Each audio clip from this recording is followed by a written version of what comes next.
Welcome back to Joe Stunner Boxing. Austin Ammo Williams was on the receiving end of an 11th round stoppage against Hamzah Sheeraz. That was back in June in the 5 versus 5, the Matchroom versus Queensbury. It was part of the Riyadh season. That was a great evening's boxing, it really was.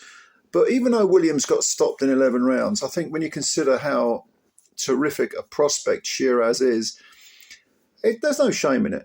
There's really no shame in it. I mean, Williams was on the floor in the 10th, and then in the 11th, I think it was in the first minute, he got stopped, because he just jumped all over him. Sheeraz jumped all over him, and Sheeraz is an enormous middleweight, and it was Ammo's first defeat. It's a bitter pill to swallow, but it's not the end of the road. I mean, he's only 28, 16 wins with 11 KOs, just that one defeat, no draws. Okay, it's a step backwards, but he can come again. And he did come again because he beat a guy with an 11-1 record called Gian Garrido. Kind of an unknown fighter, really. This was on the undercard of the, Boots Bam double header. And Garrido, 26, like 11 wins, 8 KOs, 1 defeat, but really no one on his record. And 2 fights ago, he was stopped in 2 rounds by a guy called Edward Diaz, who's really a journeyman or a gatekeeper now who loses far more than he wins. And Garrido, you thought, flashy record, a little bit glossy, good comeback win for Ammo, knock him out quick. And say I'm back. We didn't quite go according to plan, because although Ammo started very, very quickly, he's a southpaw, and he was letting his hands go from the off, and he was taking it to Garrido, staying within range, not really varying the distance, just letting his hands go, bang, bang, bang.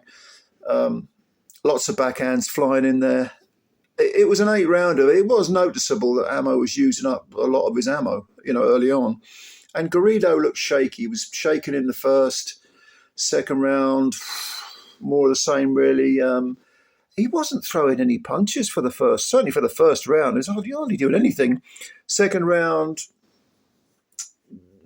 pretty much more of the same. But in the third round, Garrido started to let his hands go. And he seemed a lot more confident, as if he'd settled into it. And he was actually taking it to Ammo. And Ammo began to slow ever so gradually over the third and the fourth rounds. He was slowing down, still letting his hands go, but he had that body language where, he'd hit the guy with everything and the guy hadn't gone anywhere. And Garrido was maybe finding a second wind and coming on strong and putting the heat on him. And, you were thinking, this is an 8-rounder, not a 10. So, I gave Garrido the 4th, but he was in the ascendancy.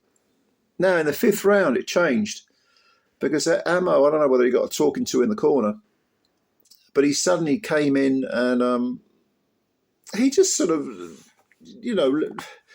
let his hands go more. It was almost like he was saying, okay, you want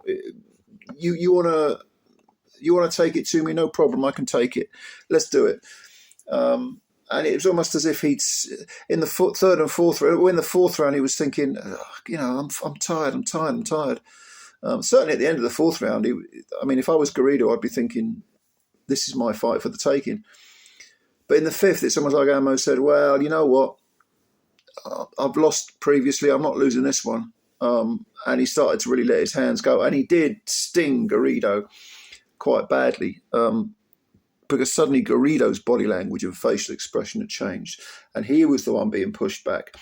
And he seemed to sort of unravel very, very quickly. There were a couple of occasions where Ammo was pushing him down and Garrido's fists touched the canvas, and the referee said, no, knock down, let him up.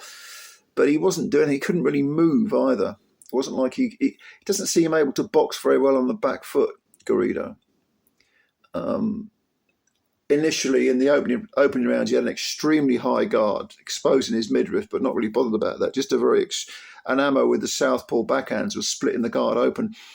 By the 5th round, Garrido seemed to unravel because the tight guard had gone.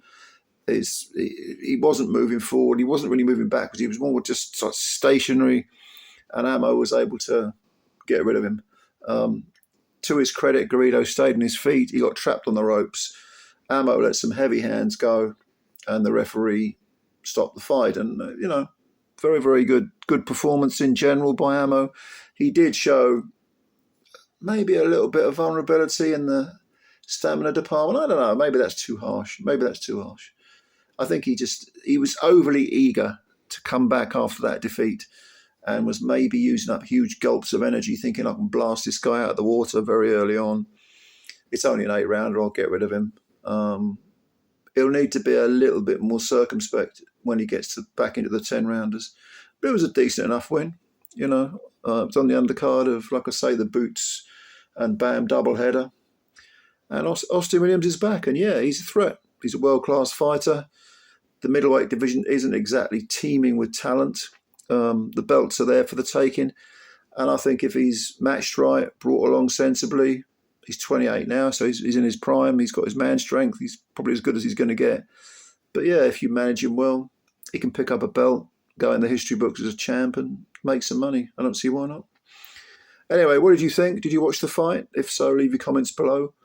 As usual, thank you for watching. Please subscribe to the channel if you're new. That would help us out a great deal. It takes a second and costs you nothing. And also, if you could hit the like button, we'd appreciate that too. Thank you very much, as always, for your time, and bye for now.